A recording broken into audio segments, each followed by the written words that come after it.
I think we're ready to begin. พร้อมหรือยังคะ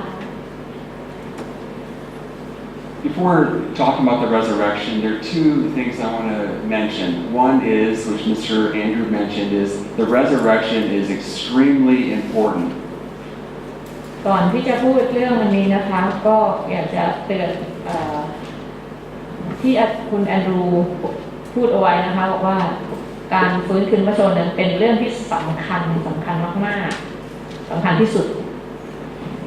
As Mr. Andrews said in 1 Corinthians 15, Paul basically says, no resurrection, no Christianity. จากที่อาจารย์เปาโลเขียนไว้นะคะในพระคัมภีร์บอกว่าถ้าไม่มีการฟื้นคืนพระชนม์แล้วก็ไม่มีคริสเตียน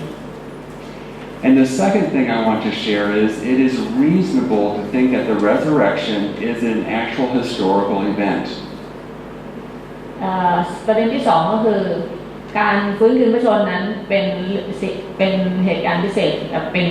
เหตุการณ์ที่เกิดขึ้นในประวัติศาสตร์จริงๆ The question is, what is the best evidence that Jesus rose from the dead? ถ้าอย่างนั้นมีหลักฐานอะไรที่หลักฐานที่ดีที่สุดที่จะมาพิสูจว่าสิ่งนี้เกิดขึ้นจริงในประวัติศาสตร์ And I'd like to mention two strong evidences. One is the evidence of the empty tomb. หลักฐานที่สำคัญหลักฐานแรกก็คืออุโมงค์ที่ว่างเปล่า And secondly, the evidence of the appearances of the risen Jesus to many witnesses. หลักฐานที่สองก็คือการที่พระองค์ปรากฏพระองค์เองให้กับพยานต่างๆได้เห็น Looking at the appearances of Jesus after he rose from the dead to many witnesses, the four Gospels, the book of Acts, and also 1 Corinthians record a total of 11 appearances of the risen Jesus. ในการปรากฏของพระองค์นั้นพระองค์ปรากฏให้เห็นแล้วก็มีการบันทึกไว้ในพระธรรมกิจการแล้วก็พระธรรมโครินโตนะคะพระธรรมโคริน The first group of witnesses that I would like to look at are the unlikely witnesses, the women. กลุ่มแรกที่จะขอกล่าวถึงซึ่งเป็นกลุ่มที่ถ้ามาพยานขึ้นศาลแล้วเป็นกลุ่มที่ไม่น่าเชื่อถือเท่าไหร่นะก็คือกลุ่มผู้หญิงค่ะ All four Gospels record women being the first eyewitnesses of the resurrection of Jesus. แต่ในพระคัมภีร์กลับใช้พยานกลุ่มนี้เป็นกลุ่มแรกที่อ้างถึงการฟื้นคืนพระชนม์ของพระเยซู What's significant about the women being the witnesses? Well, the significance lies in the understanding of the role of women during the first century Judea. นัยสำคัญในเรื่องนี้ว่าทำไมถึงเอาอ้างถึงพยานที่เป็นผู้หญิงในสมัยนั้นผู้หญิงนั้นไม่มีความสำคัญในสังคม During the time of Jesus, a woman was not allowed to serve as a witness in court. ผู้หญิงไม่มีสิทธิ์ที่จะมาขึ้นศาลหรือว่าคำพูดของผู้หญิงนั้นไม่น่าเชื่อถือจะมาอ้างถึงในศาลได้ Her testimony was worthless. เพราะฉะนั้นคำกล่าวของผู้หญิงนั้นไม่มีค่าอะไรเลย So if the early Christians or the writers of the gospel wanted to make up the resurrection, they would have chosen witnesses who were men and men that had high status, either religiously or politically. ถ้าเรามองในมุมนั้นว่าถ้าเราต้องการสร้างเรื่องโกหกขึ้นมาสักเรื่องหนึ่งเราจะเลือกผู้หญิงที่คำพูดของเขาไม่น่าเชื่อถือเลยมากล่าวอ้างมาเป็นพยานถึงการฟื้นคืนพระชนม์ว่าเป็นเรื่องจริงนั้นมันสมควรหรือเปล่า So the only motivation for recording women as the first witnesses of the resurrection was it was true. They were the actual first witnesses of the risen Jesus. แต่พระคัมภีร์กลับบันทึกถึงผู้หญิงกลุ่มนี้ซึ่งในความเป็นจริงก็เป็นผู้หญิงกลุ่มแรกจริงๆเป็นคนกลุ่มแรกจริงๆที่พระองค์ทรงปรากฏพระองค์เองให้เราได้เห็นเป็นพยานกลุ่มแรกจริงๆ The next group are the doubting witnesses, the disciples. กลุ่มคนที่สองที่พระองค์ทรงสำแดงให้เห็นก็คืออัครสาวก The Gospels record Jesus appearing to his disciples several times. พระคัมภีร์ได้บันทึกว่าพระองค์ทรงสำแดงตนกับสาวกหลายครั้ง What's surprising is their reaction is that it's surprise and doubt. They were not expecting the resurrection. แต่ก็เป็นกลุ่มคนที่ เป็นคนที่สงสัยว่าตอนที่พระองค์พระเยซูมาปรากฏนั้นกลับเป็นคนที่สงสัยและไม่เชื่อด้วยซ้ำว่านี่พระเยซูมาฟื้นคืนพระชนแล้วจริงๆFor example, when they were told by the women that the tomb is empty and the angel said that he rose from the dead, they didn't believe the women. ครั้งแรกที่เขาได้ยินเรื่องว่าพระเยซูฟื้นคืนพระชนจากหญิงกลุ่มที่ไปเห็นที่อุโมงค์นะคะเขาไม่เชื่อผู้หญิงกลุ่มนั้นด้วยซ้ำ Thomas did not believe the other 10 disciples that Jesus had risen from the dead. พอพระองค์ปรากฏกับคนอื่นแล้วยกเว้นโทมัสยังไม่เห็นพระองค์โทมัสก็ไม่เชื่อเหมือนกันว่าพระเยซูฟื้นคืนพระชน He said, I need to see Jesus and I need to actually touch his wounds before I believe that Jesus actually rose from the dead. โทมัสบอกว่าเขาจะต้องเห็นกับตาเขาจะต้องได้สัมผัสแผลเนี่ยได้จับต้องแผลของพระเยซูถึงจะเชื่อว่าพระเยซูฟื้นคืนพระชนแล้วจริงๆ Now some critics say that these are hallucinations. Jesus' appearances to individuals were something made up of vision, hallucination. อาจจะมีคนกล่าวอ้างว่าการปรากฏของพระเยซูนั้นเป็นการจัดฉากไม่ใช่เกิดจริงๆ But in 1 Corinthians 15, Paul writes that over 500 people saw the risen Jesus at one time, and some of them were still living. แต่ในบันทึกของที่พอเขียนอาจารย์เปาโลเขียนเอาไว้นะคะมันจะเป็นไปได้ไหมถ้าพระเยซูจะต้องปรากฏกับคน500คนในเวลาเดียวกันพร้อมกันทุกคน500คนได้เห็นนะคะในเวลาเดียวกัน A group of 500 people don't make up a hallucination or a vision. คงจะไม่มีเราคงไม่สามารถเตรียมคนได้ถึง500คนให้พูดเรื่องเดียวกันว่าพระเยซูมาปรากฏกับเขาจริงๆLet's look at some skeptical witnesses. In other words, witnesses who did not believe in Jesus before his death or during his ministry. พยานอีกกลุ่มหนึ่งก็คือกลุ่มที่ไม่เชื่อในพระเยซูเลยก่อนที่พระเยซูจะสิ้นพระชน James, the half-brother of Jesus, was embarrassed of Jesus, and he was also another time he made fun of Jesus. ยากอบน้องของพระเยซูนะคะตอนที่พระเยซูไปสอนไปสอนคนทั่วไปเนี่ยยอนเองก็รู้สึกอับอายว่าพระเยซูมากล่าวอ้างหรืออะไรเงี้ยค่ะมาสอนเป็นตัวน้องชายเองก็ไม่เชื่อถือในพระเยซู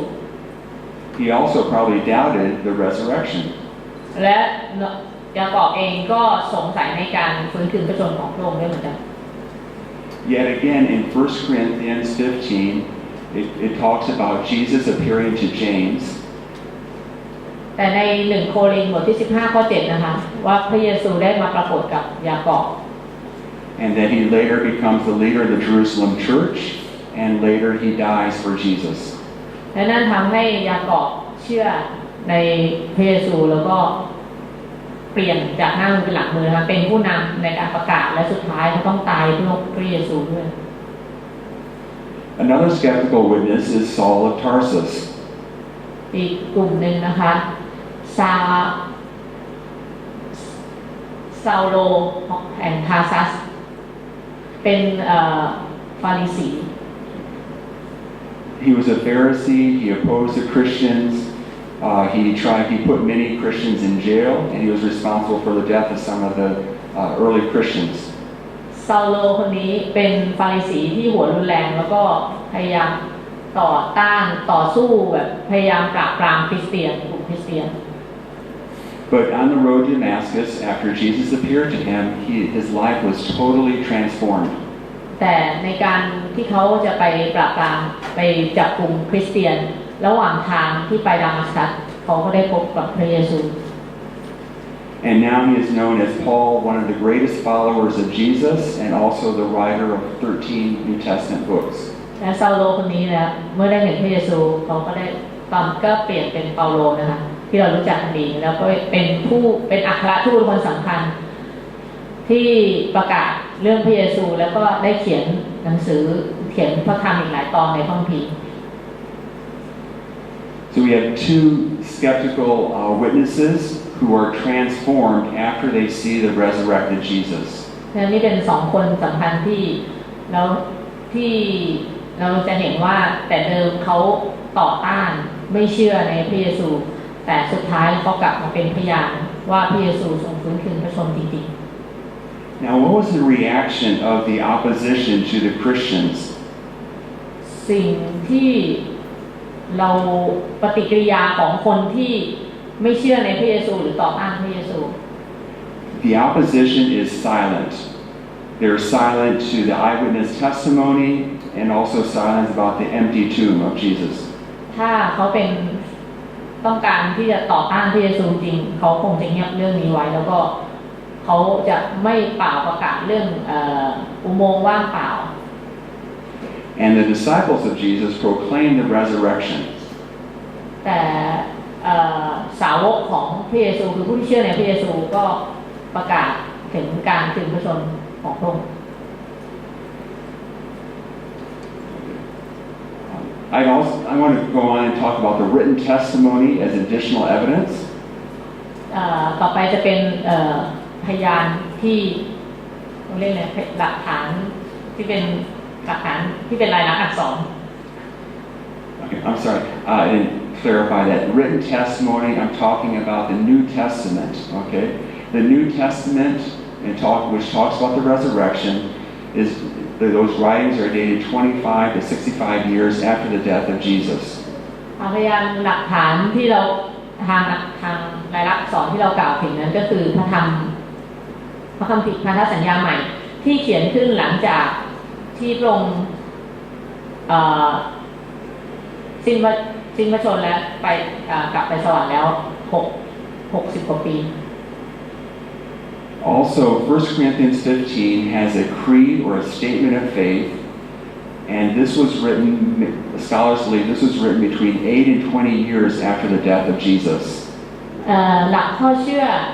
ของคริสเตียนที่เขียนในพระธรรม1 โครินธ์ก็ถูกเขียนขึ้นโดยเปาโลหลังอาจารย์เปาโล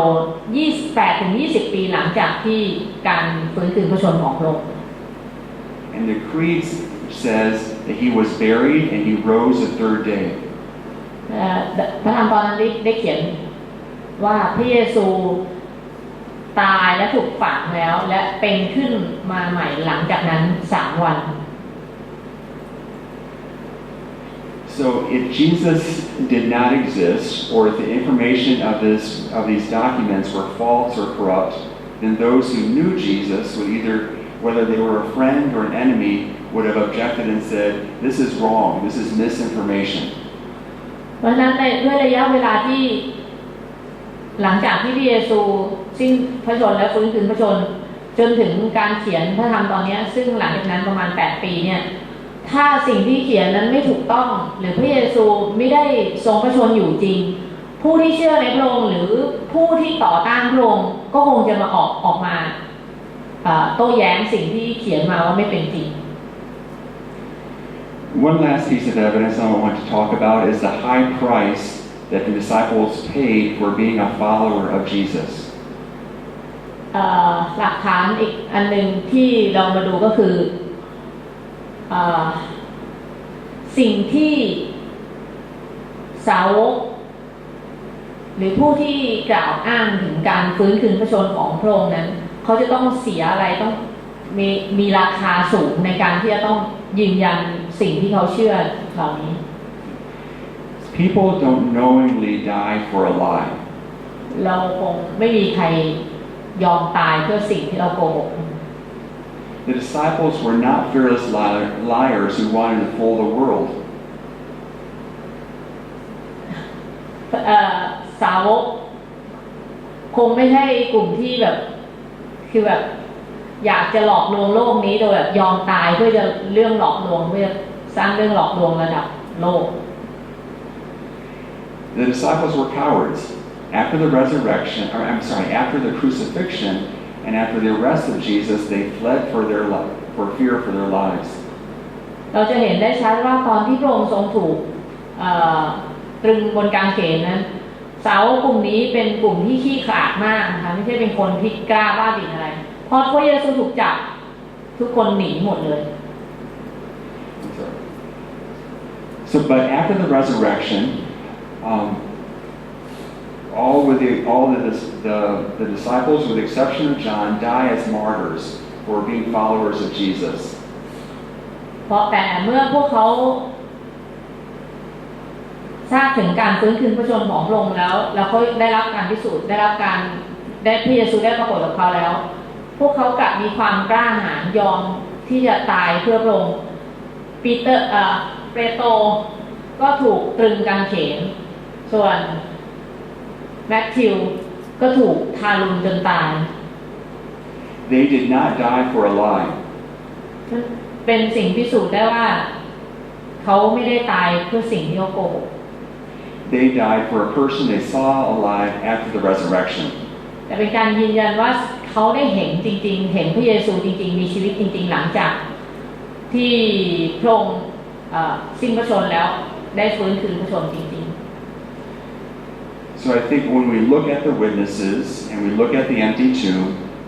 it is reasonable to see the resurrection as an event. It's reasonable to think that the resurrection is an event that happened in history. ดังนั้นจากสิ่งที่เราเห็นหลักฐานของอุโมงค์ที่ว่างเปล่าแล้วก็หลักฐานจากบุคคลที่ได้เห็นพยานบุคคลและพยานวัตถุต่างๆนั้นอยากให้เราที่จะมั่นใจและเชื่อในการฟื้นคืนพระชนม์ของพระเยซูว่าเป็นสิ่งที่เกิดขึ้นจริงในประวัติศาสตร์ Thank you.